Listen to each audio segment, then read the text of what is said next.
Hello everyone. आज के इस एपिसोड में हम लोग एक इंट्रोडक्टरी वर्ड का यूज़ करना समझेंगे कि कैसे हमें ट्रांसलेशन में उसका यूज़ करना है और किस तरह से सेंटेंस को ट्रांसलेट हमें करना है। तो क्या सीक्वेंस रखना है, क्या चीज़ें होंगी, इन सब चीज़ों पे चर्चा करेंगे। चलिए शुरू करते हैं। सबसे पहले समझते हैं कि देयर का मतलब क्या है। देयर का अर्थ अगर हम वास्तविकता तौर पे समझें तो इसका अर्थ होता है वहाँ। जब हम किसी जगह के बारे में बोलते हैं कि वहाँ चले जाओ तो यू शुड गो देयर, इस तरह से हम बोल सकते हैं। तो देयर का मतलब हो गया जगह का, किसी जगह को इंडिकेट करना या बताना। लेकिन कभी कभी हम इसे देयर को एज एन इंट्रोडक्टरी यूज़ करते हैं उस कंडीशन में जहाँ पर कभी भी सेंटेंस के अंदर हमें सब्जेक्ट नहीं मिलता, तब की कंडीशन में।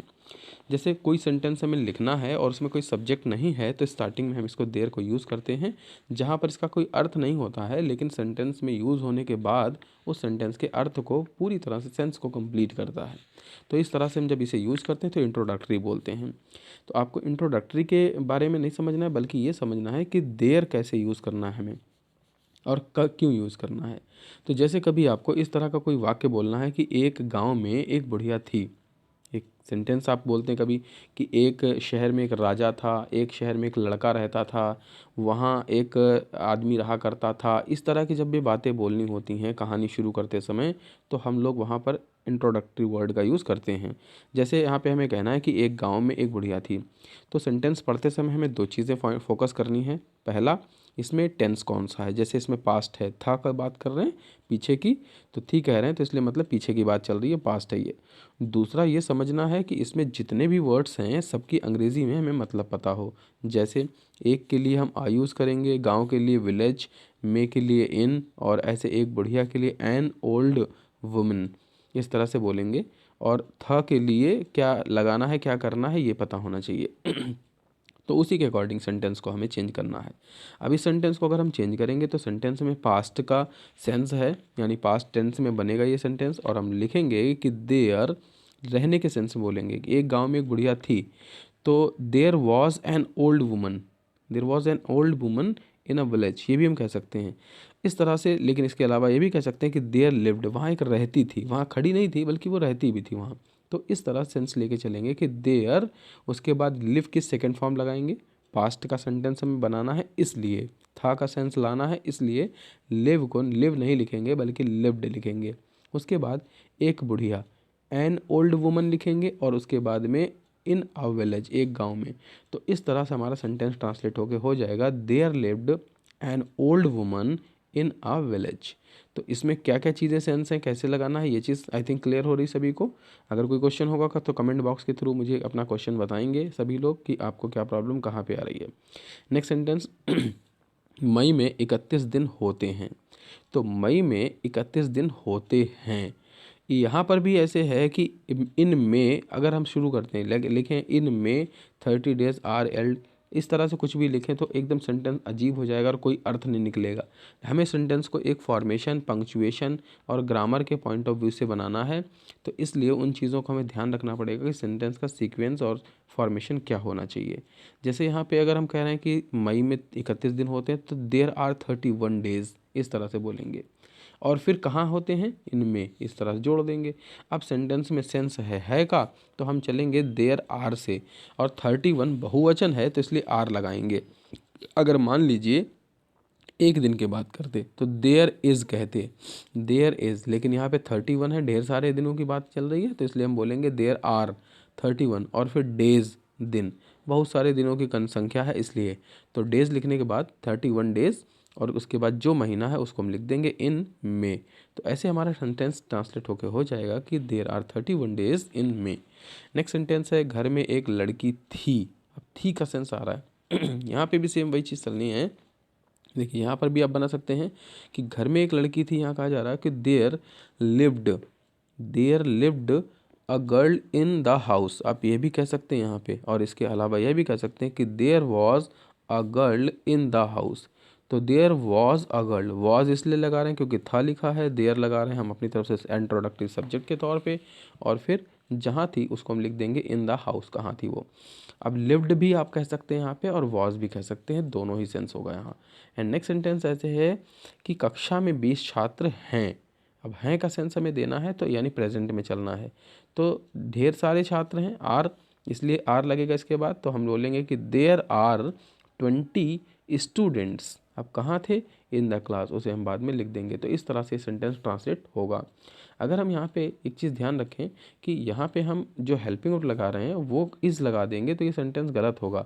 हमें यह हर बार ध्यान रखना है कि देयर के बाद जो हम ऑब्जेक्ट यूज़ कर रहे हैं वो बहुवचन में है कि एक वचन में है, इस तरह से। क्योंकि देयर का यूज़ जो है केवल इंट्रोडक्टरी के तौर पे हो रहा है, बाकी उसके बाद जो मेन ऑब्जेक्ट मौजूद है असली सेंस उसी का होता है, इस वजह से ऐसा करना है हमको। नेक्स्ट सेंटेंस में ऐसे करें, विद्यालय में 10 कमरे हैं, तो there are 10 rooms in the school, इस तरह से हम बोलेंगे। अब ऐसे ही सेंटेंस आप अपने आसपास कोई चीज़ देखिए और उसके विषय में बोलिए। जैसे आपके आसपास अगर कोई 10 किताबें रखी हैं तो आप बोलोगे कि there are 10 books around me, मेरे आसपास किताबें हैं। आप कुछ भी ऐसे और बोलना चाहते हो कि जैसे कि यहाँ पर 10 कंघियाँ रखी हैं तो देयर आर 10 कॉम्ब, यहाँ पे ऐसे बोलेंगे। तो आप देयर का यूज़ करते हुए वहाँ पे चीज़ें बताएंगे, ये चीज़ आपको ध्यान रखना है। इस तरह से हमें यूज़ करना है देयर का। अब इसी को अगर हम नेगेटिव सेंस में यूज़ करते हैं यानी नहीं वाले सेंस में, तो कैसे हम करेंगे? जैसे अगर हमें वही बात नहीं में कहना है कि एक गाँव में एक बुढ़िया नहीं थी, तो हमें क्या बताना है, किस तरह से कहना है? तो हम लिखेंगे यहाँ पे देयर वॉज नॉट, नॉट का यूज़ करना है, बट कहाँ यूज़ करना है ये हमें पता होना चाहिए। तो हम लिखेंगे there was not an old woman in a village, कि उस गांव में वहाँ पर एक बुढ़िया नहीं थी, इस तरह से हमें बात को कहना है। तो हमें वॉज लगाना है देयर के बाद में क्योंकि एक ओल्ड वुमन की बात हो रही, और नॉट यूज़ करना है हेल्पिंग वर्ब वॉज के जस्ट बाद में। तो यहाँ पर ये प्लेस किया जाएगा तभी ये सेंटेंस सही होगा। नेक्स्ट सेंटेंस ऐसे है यहाँ पर कि मई में 30 दिन नहीं होते हैं। अब 31 नहीं होते अगर हम ये कहते हैं तो ये गलत होगा सेंटेंस, इसलिए यहाँ पे बात बदल के कहा जाएगा कि 31 नहीं बल्कि 30 नहीं होते हैं। तो हमें पता है 31 होते हैं, इस तरह से। तो इसमें हम सेंटेंस को लिखेंगे कि देयर आर नॉट 30 डेज। अब नहीं होते कहाँ? इनमें, लास्ट में उसे लिख देंगे। तो आई थिंक कि नॉट का आप सेंस समझ रहे हैं कि कहाँ पे यूज़ करना है। जो भी यहाँ पे हेल्पिंग वर्ब आएगी उसके जस्ट बाद में। कोई क्वेश्चन या कन्फ्यूज़न है तो आप कमेंट्स के थ्रू मुझे ज़रूर बताएं कि आपका क्या क्वेश्चन है यहाँ पे। इसके अलावा एक सेंटेंस आप फॉर्म करके आप मुझे कमेंट के थ्रू ज़रूर बताएं कि आपने कैसे उसे फॉर्म किया है और किस तरह से उसे चेंज किया है। ट्रांसलेशन की सीरीज़ एडवांस तक चलेगी और आप आगे तक की चीज़ें यानी जो लेवल होता है लास्ट पैराग्राफ भी ट्रांसलेट करना वहाँ तक सीखेंगे। तो इसलिए इसको कंटिन्यू करें और सभी एपिसोड ज़रूर देखें जिससे आपका ट्रांसलेशन सेक्शन इम्प्रूव हो, मजबूत हो। नेक्स्ट सेंटेंस देखते हैं, लिखा है घर में एक लड़की नहीं थी। घर में एक लड़की नहीं थी, हमें ये सेंस देना है। तो यहाँ हम लिखेंगे कि देयर और देयर के बाद वॉज, क्योंकि एक लड़की की बात चल रही इसलिए, और फिर लिखेंगे not a girl in the house. तो सेंटेंस हमारा इस तरह से बनेगा कि there was not a girl in the house. I think clear है। एंड नेक्स्ट वन सेंटेंस की कक्षा में 20 छात्र नहीं थे, तो हम इसे ऐसे लिखेंगे there are not 20 students in the class. तो हमें नॉट का यूज़ जो हेल्पिंग वर्ब है उसके जस्ट बात कर देना है जब नेगेटिव सेंटेंस की बात आएगी तब। नेक्स्ट सेंटेंस ऐसे देखते हैं कि लिखा है विद्यालय में 10 कमरे नहीं हैं।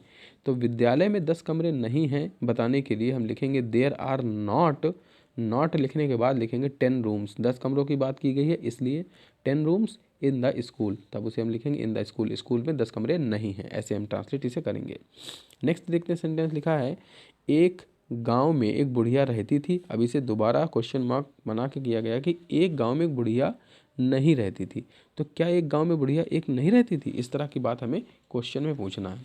तो क्वेश्चन में पूछना है जब, तो हम इसे इंट्रोगेट करते हुए लिखेंगे कि did there lived an old woman in a village, इस तरह से। अब यहाँ पे सेंस आप दो लगा सकते हैं। पहला सेंस ये लगा सकते हैं कि वॉज देयर, यानी वॉज से शुरू कर सकते हैं, was there live an old woman, यहाँ पे इस तरह से बोलेंगे। तो यहाँ पे was there an old woman in a village, इस तरह से करेंगे। और दोबारा डिड से अगर बनाते हैं तो जो पास्ट के सेंटेंस होते हैं इंडेफिनिट, उसमें हम नेगेटिव बनाते समय, नॉट लगाते समय या इंटरोगेटिव बनाते समय, जब क्वेश्चन वर्ड बनाना होता है तो हम डिड का यूज़ करते हैं, ये बात पता होना चाहिए। डिड का यूज़ हम कब करते हैं? जब पास्ट के इंडेफिनिट को या तो हम इंटरोगेटिव बनाएं और या फिर नेगेटिव बनाएं तो उसमें हमें डिड का यूज़ करना होता है, इसलिए डिड लगाते हैं। तो यहाँ पर इंटरोगेटिव बनाने के वजह से डिड का यूज़ कर रहे हैं अलग से, तो लिखेंगे डिड और उसके बाद जो देयर है वो लिखा जाएगा। ध्यान रखना है कि जब भी इंटरोगेटिव बनता है तो जो सब्जेक्ट होता है वो बाद में आता है और जो हेल्पिंग वर्ब होती है वो पहले। तो यहाँ पर भी वही नियम हमें रखना है, डिड पहले लिखेंगे और देयर बाद में, फिर लिखेंगे लिव फर्स्ट फॉर्म में, और एन ओल्ड वुमन, जो एक बुढ़िया की बात कर रहे थे वहाँ, एंड इन अ विलेज, इस तरह सेंटेंस लिखेंगे। नेक्स्ट सेंटेंस ऐसे है कि क्या मई में 31 दिन होते हैं, तो यहाँ पर हेल्पिंग वर्ब हमें शुरू में लाना है। जब हम कह रहे थे 31 दिन होते हैं तो देयर आर 31 डेज इन में, इतना बोल रहे थे, देयर आर ऐसे करके बोल रहे थे।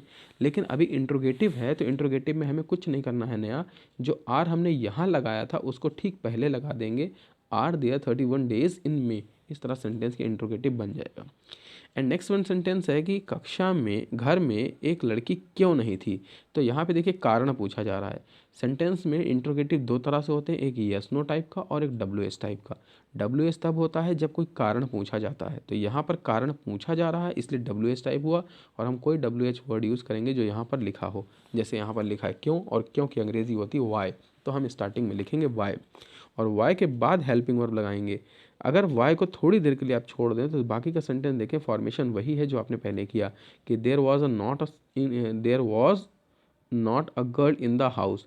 अब उसे जब इंट्रोगेटिव बनाया तो वॉज पहले कर दिया कि was there not a girl in the house, इतना तो पहले की तरह ही है। लेकिन जब क्वेश्चन वर्ड आया तो वो हेल्पिंग वर्ब के और पहले लिख दिया गया। इस तरह का ये तरीका हमें अपनाना है, इसी तरीके से इसे इंट्रोगेटिव बनाया जाता है। नेक्स्ट सेंटेंस है कि कक्षा में 20 छात्र क्यों नहीं हैं, तो क्यों नहीं है यहाँ भी कारण पूछा जा रहा है, इसीलिए हम यहाँ लिखेंगे वाई, और वाई के बाद पूरा फॉर्मेशन वही कि are there 20 students in the class, तो ये तरीका अपनाना है। जब भी आप इंट्रोगेटिव सेंटेंस बनाएंगे तो आपको ध्यान रखना है कि डब्ल्यू एच वर्ड सबसे पहले होगा, फिर हेल्पिंग वर्ब होगा, फिर सब्जेक्ट होगा, इस तरह का क्रम चलना चाहिए, एंड देन फिर उसके बाद में अदर वर्ड्स हो गए।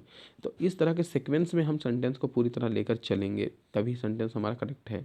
नेक्स्ट सेंटेंस देखते हैं कि क्या विद्यालय में 10 कमरे हैं, तो हम लिखेंगे are there 10 rooms in a school.